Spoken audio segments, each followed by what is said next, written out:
Greetings and salutations, everyone. My name is Andrew Kirchhoff, and welcome to my YouTube channel. Today, we're talking about my bold predictions as we enter the 2019 fantasy football season. Yes, the season is just around the corner. Next Thursday is the start between the Bears and the Packers on Thursday night, and I cannot wait. On today's video, we're going to be talking about my bold predictions in terms of who I think is going to make the Super Bowl and who I think can be breakouts or fantasy MVPs for the 2019 season. Also, at the end of the video, I'm going to be talking about the trades that just took place earlier today, majority from the Houston Texans and those implications. So without further ado, let's get into that. Now, before we get into that, let me remind all of you, if you haven't clicked that subscribe button, join the community.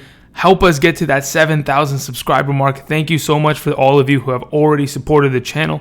Also, click that bell notification button as I will be bringing you fantasy football content for the entirety of the 2019 season. Also, if you haven't yet already, check out my Patreon. The link is down in the description. If you want all of your questions answered for the entirety of the 2019 season, the Patreon is the best place to go and get those questions answered. Thank you very much for the support already.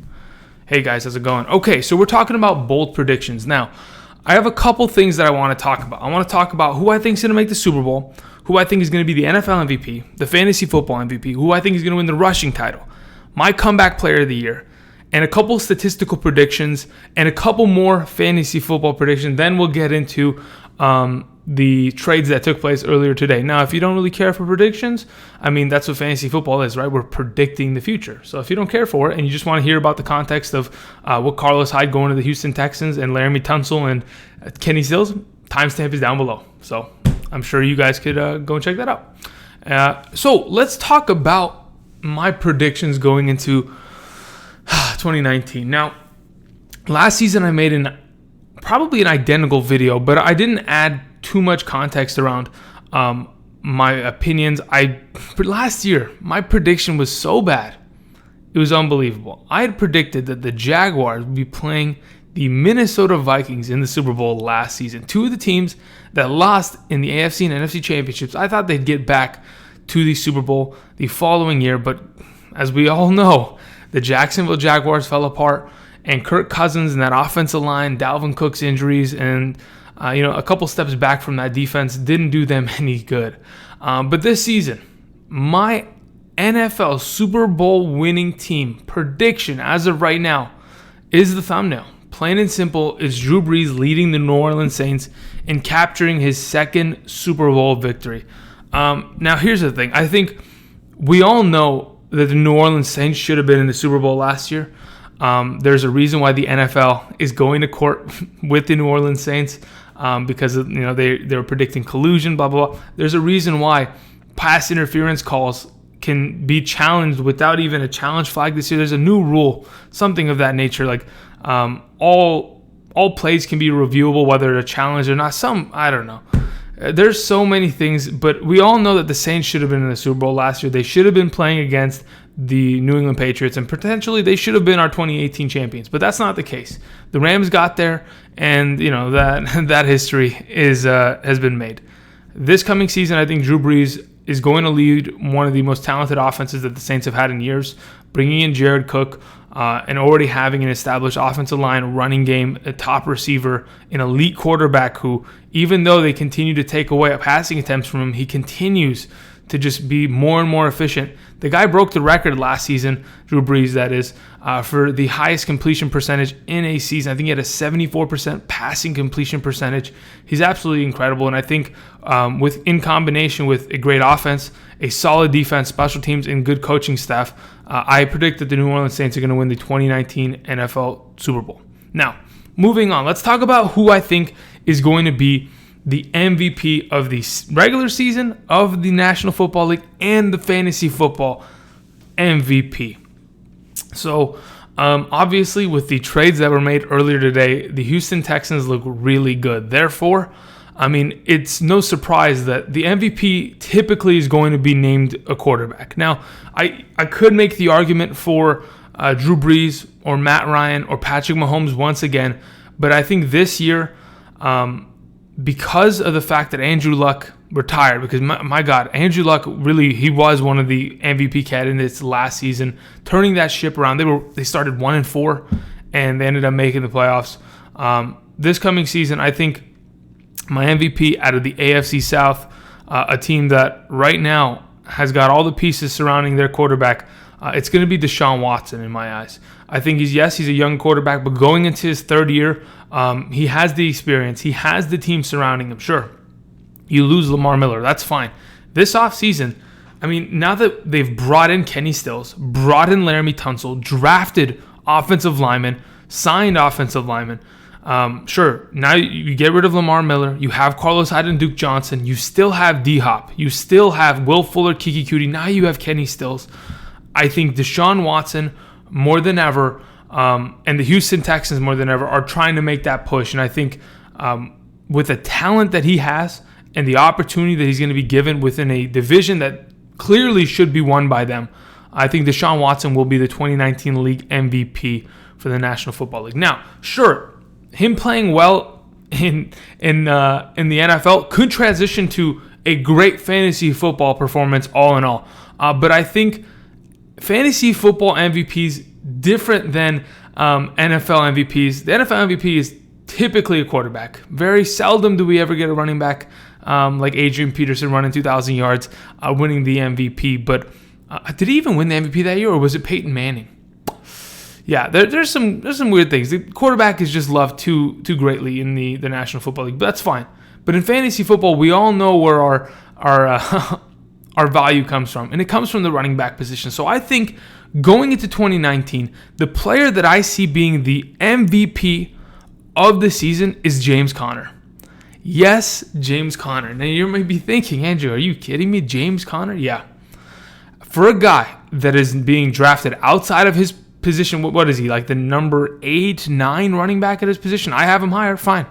But as a guy that is being drafted so low and is going to be taken later in first rounds, I think the potential that he has, the pace that he was on and that he set last year behind one of the best offensive lines with a veteran quarterback, good passing offense still, I think James Conner is going to get more of an opportunity, be incorporated even more in the passing game.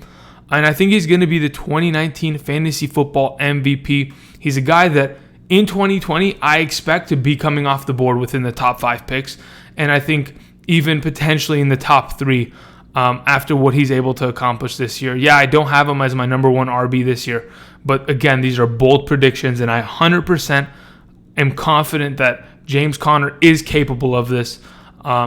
And with the opportunity he's going to be given, I'm pretty excited to see what James Conner is going to be able to produce. So he is my prediction for the fantasy football MVP come 2019. All right, moving on. Let's talk about who I think is going to win the rushing title. Now, sure, James Conner can be in that conversation, but I don't think James Conner is winning that rushing title this year.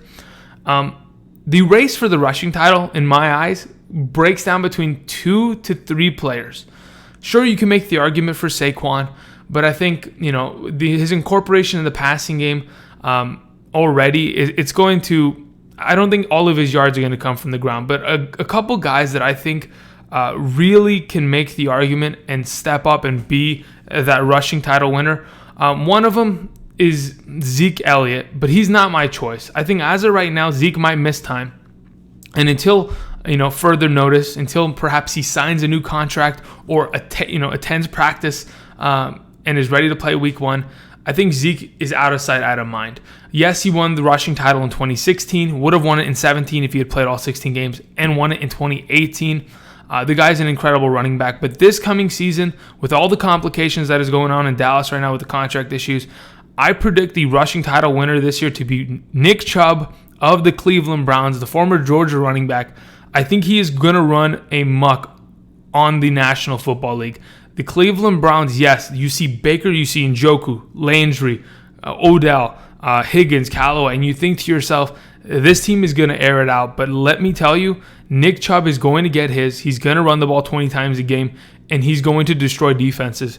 I have of the utmost confidence that Nick Chubb has a very good opportunity, and without a doubt, as we all know, the potential with his skill level to be the rushing title winner in 2019. So that's my prediction there. Moving on, let's talk about who I think is going to be the comeback player of the year. I broke it down to 2 players. Typically, comeback players are guys that are coming off injuries. These are 2 guys that in my opinion. I've ranked them, high.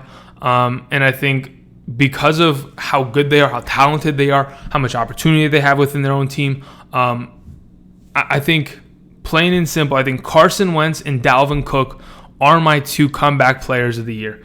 The thing about Dalvin Cook, yes, he played the back end of the season, but I think with a full 16-game season, fully healthy, if we can manage to get that out of Dalvin Cook, he will finally be able to show everyone just how good he is. The former, what school did he go to? What, South Florida? No, what am I, SFU? FSU? FSU, yeah, Florida State. What am I saying?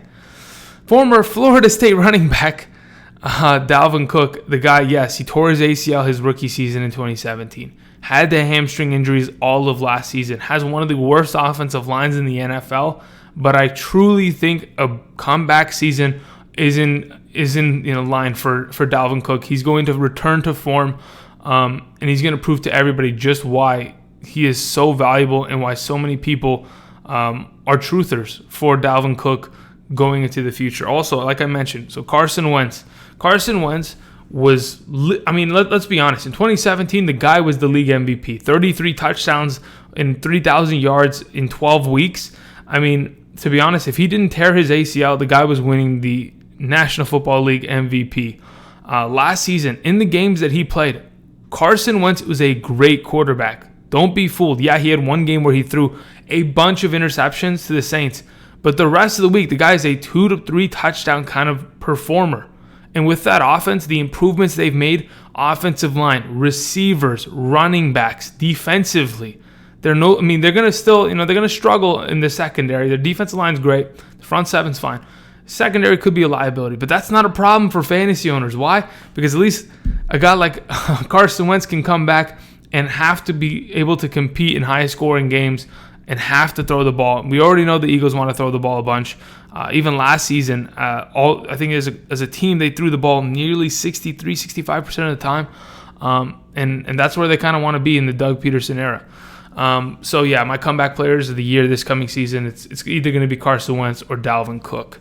All right, moving on. Let's talk about some statistical breakdown predictions. I've been saying this one for maybe the entirety of the offseason. Lamar Jackson's going to run for 1,000 yards. Lamar Jackson's going to rush for 10 rushing touchdowns. That is my prediction. I am confident. I'm sure the Ravens are confident. Obviously, this prediction is made assuming this guy does not get injured. But only time will tell. We don't want him to get hurt.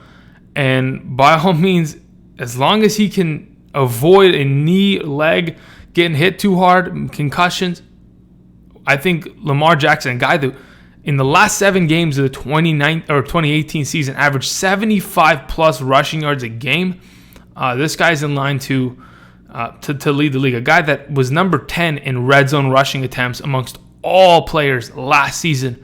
Lamar Jackson, with a full 16-game slate opportunity, has a very, very, very good chance to be the second quarterback in National Football League history the first quarterback since Michael Vick to run for 1,000 yards. And I really think of all the quarterbacks in the league, he is the most capable. And thinking about the past quarterbacks and having Cam Newton run for 600 and Russell Wilson running for 500 in 2017.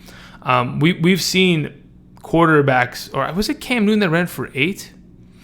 I don't remember, but I know there's still guys like Josh Allen last year that had more rushing yards. But I really do think that if Lamar Jackson and this offense continues to play the way they are, and their offense continues to develop, his arm strength gets better in order for defense to have to stop him in the passing game. A guy like Lamar Jackson rushing for 1,000 yards shouldn't be a problem. There's another bold prediction. Here we go. You ready for this one? This one's a spicy take, and I love it because I think the player that I'm about to talk about has a great opportunity this year. Evan Ingram will finish as the number 3 tight end in fantasy football this year. Yes. Now, what does that mean? That means either Kittle or Ertz is not going to cut it. Or that means Evan Ingram is so good this coming season and is targeted and is so efficient at the tight end position that, yes, he'll finish as the number 3 tight end. That's another bold prediction. I think just looking at his stats, what he was able to do in 2017, his rookie year, when Odell Beckham missed majority of the season, the guy over 100 targets, has averaged nearly 11 fantasy points per game without Odell Beckham in the lineup with the Giants. And I think besides, Saquon Barkley out of the backfield as a main target, with Golden Tate being suspended, I think, Sterling Shepard, he's going to have number one corner coverage on him for the entirety of the year. And that's going to be extremely difficult for Eli or Daniel Jones, whoever it ends up being, to sling it in there. But I think, Evan Ingram as the number 3 tight end, it's not too much of a reach. All right. Now, 3 more things that I kind of wanted to go over. 3 different positions: running back, wide receiver, and quarterback. Of players that are currently being drafted or ranked outside of the top 12 of their position, who do I think could potentially finish as the number 1? This is a good one because I've gotten this question in the past. So, again, running back that is currently being drafted outside of the top 12, which one of those running backs, the plethora of them that they are, which one do I think has the most likelihood of finishing as the number 1 running back in fantasy? Currently, plain and simple, there's two mind frames as of right now in terms of running backs. I think I like Leonard Fournette, but finishing as the number 1 running back is going to be extremely difficult for him, considering his injury history. But he's capable. But who I really think, as of right now, that is being drafted outside the top 12, Josh Jacobs has the highest likelihood of potentially finishing as the number 1 running back comparatively to all those other running backs outside of the top 12. I think if we just look back at what exactly the Raiders' running game has been able to produce over the last couple seasons, even in negative game scripts, they're able to target Jalen Richard so much. With Marshawn Lynch last year, in the beginning of the season, we saw a good amount of consistency there. We know that John Gruden wants to run the ball behind a pretty decently good offensive line. I know they get verbally smashed here and there.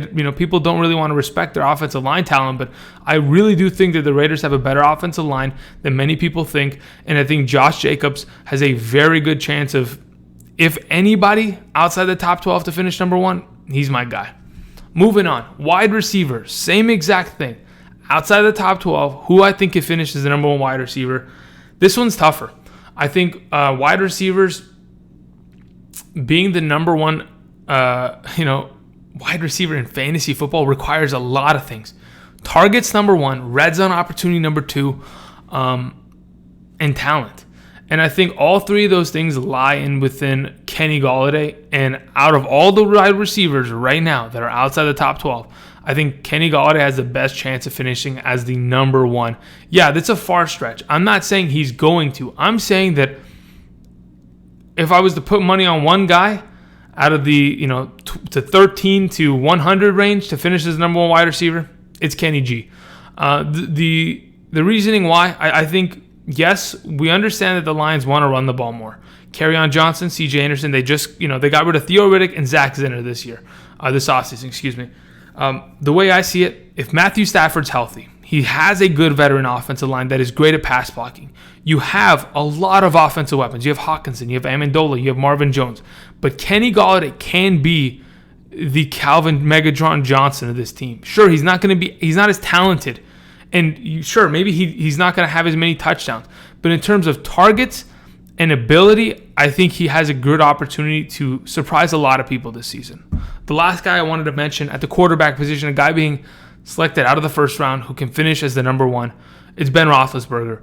Ben Roethlisberger last year, I think, finished as the number 3 quarterback in 6-point per passing touchdown formats. Sure, he loses Antonio Brown, but a lot of people are sleeping on the idea or the skill that Ben Roethlisberger holds. We seem to somehow forget that Ben Roethlisberger last year broke franchise records in passing attempts, passing completions, passing yards. There are so many records that that Ben Roethlisberger broke last season. That sure, AB's gone. He's one of the best in the league, but I 100% believe that Ben Roethlisberger is being way too undervalued and could surprise a lot of people this season and give them a nice reality check. So The last thing I wanted to predict before we get into talking about free agents. Free agents? No. Trades. My biggest sleeper of the entire year, a guy that I think is being so undervalued that I just don't understand why. I haven't, okay, listen, I did the statistical breakdown for this player, and I understand the reasoning why. Sure, last season, when Baker Mayfield came into the offense, Jarvis Landry wasn't targeted enough. Even when he was, he did not have good performances. That was with Jarvis Landry playing as an outside receiver. When you put Jarvis Landry on the inside, the guy was able to produce 3 consecutive 1,000-yard seasons, 100-plus catch seasons with the Miami Dolphins with Ryan Tannehill at quarterback in an offense that is, what was the Dolphins' offense a couple years ago? Sure, they made the playoffs one year. They lost to the Pittsburgh Steelers in the first round. But what was the offense? It was Jarvis Landry. And I 100% believe that Jarvis Landry going into 2019 is probably one of the most disrespected players in terms of ADP and where he's being drafted. I have him higher than just about anybody I know. And sure, I can get burnt by that. He's a guy that last year I didn't want to even talk about. Many of you will remember, he who shall not be named referred to Jarvis Landry. But I think as a guy who finished as the number 18 wide receiver last season, with literally his worst statistical season of his entire career, I think going into 2019, my biggest sleeper is Jarvis Landry. And I do not mind getting him where he's at. Right now, I can get him as a wide receiver 3. That's insane. And I love that. So those are my bold predictions of the 2019 season. Let's talk about a couple things in terms of trades that took place this afternoon and a couple players that got cut. Number 1, LeSean McCoy. LeSean McCoy, after his long tenure with the Buffalo Bills, has been released. And what exactly does that mean? That means the combination of Frank Gore, Devin Singletary, and TJ Yeldon all are going to be, especially this weekend, extremely overvalued in terms of fantasy football. Now, if you want to go ahead and do yourself a favor, Devin Singletary is the way to go. That's not a lie.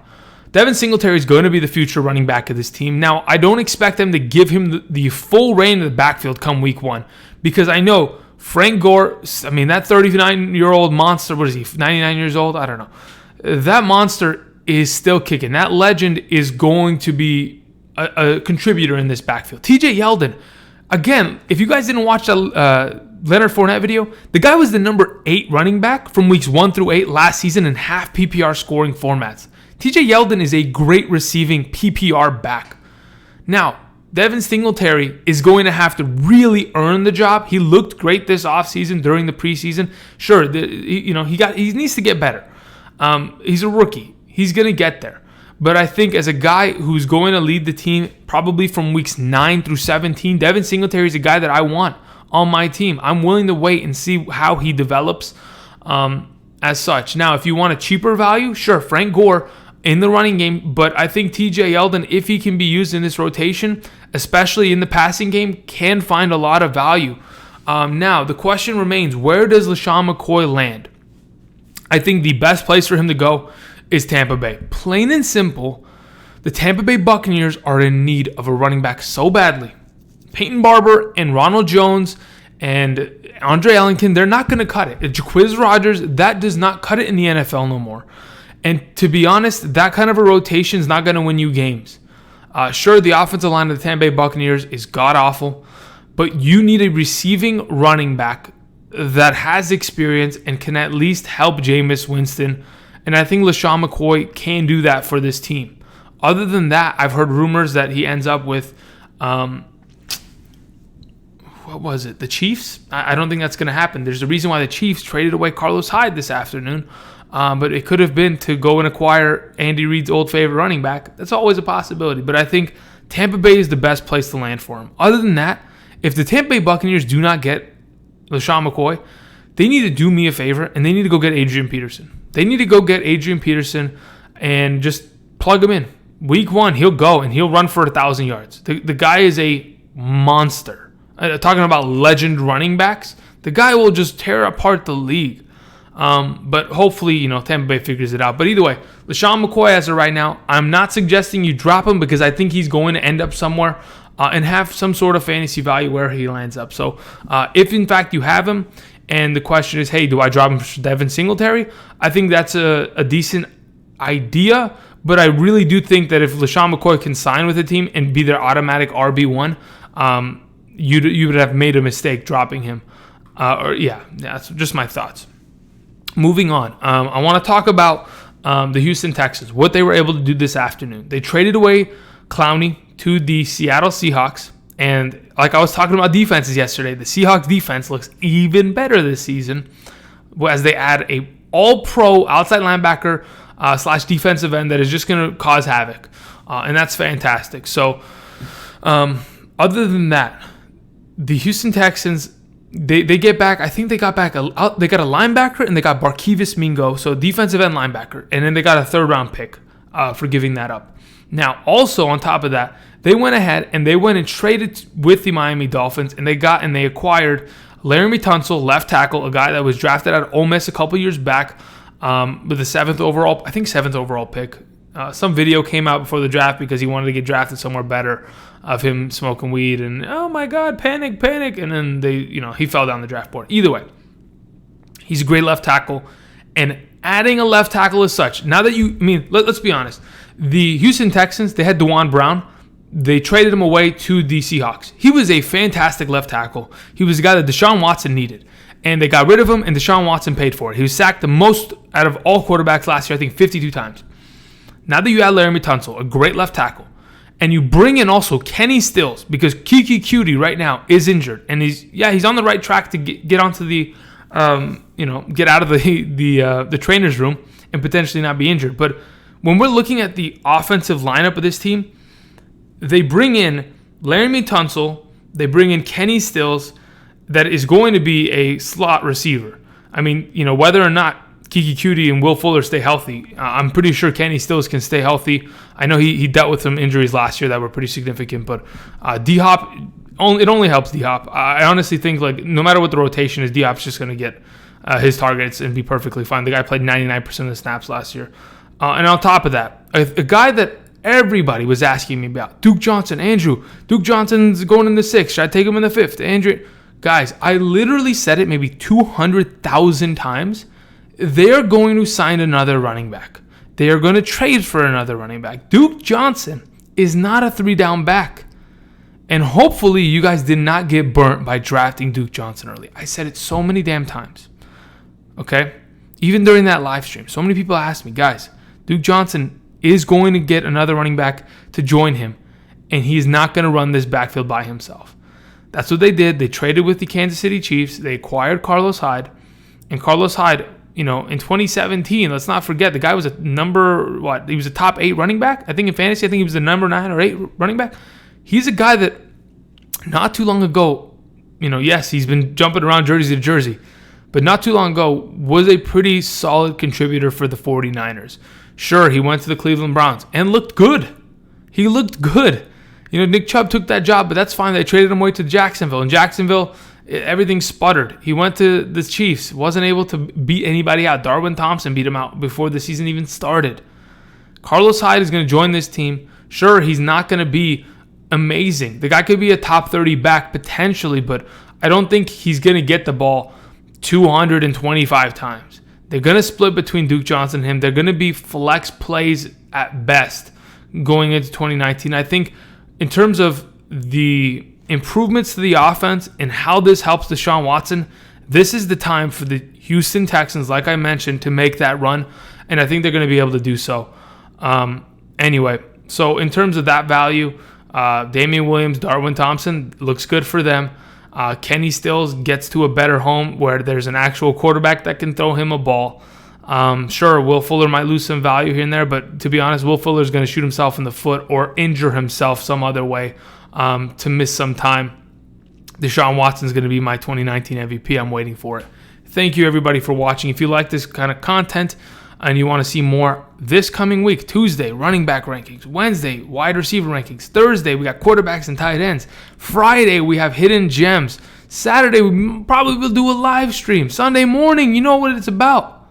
Guys, go down to the description. click on that Patreon link, check it out, because if you want all your questions answered this coming season, that is the place to go.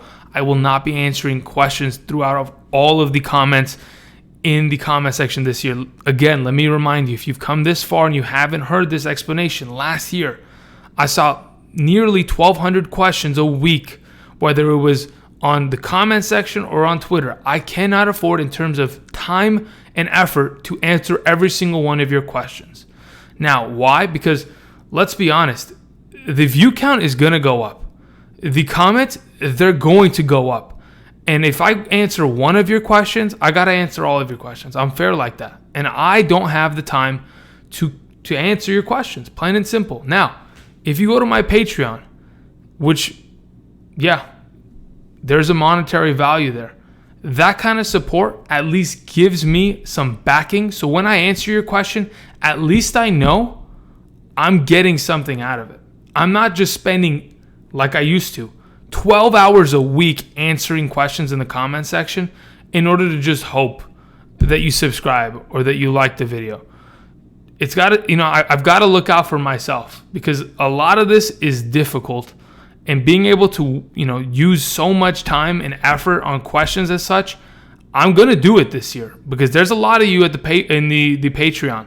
But to be honest, just understand that instead of answering 12 hours of questions, just how many videos I can make in order to expand my channel. Just look at it as a business, because that's what I'm trying to run here. I'm trying to run a business. So hopefully you guys understand. Hopefully you understand that me trying to answer 3,000 questions a week is not possible. So Patreon's the place to go. And if I get 3,000 Patreon questions, that's perfectly fine. At least I have your guys' support. Thank you, everybody, for watching. Please click that like button. Subscribe if you haven't already. And hopefully, let me know. What do you guys think down below? What are your predictions? Let me know. See you guys. Peace.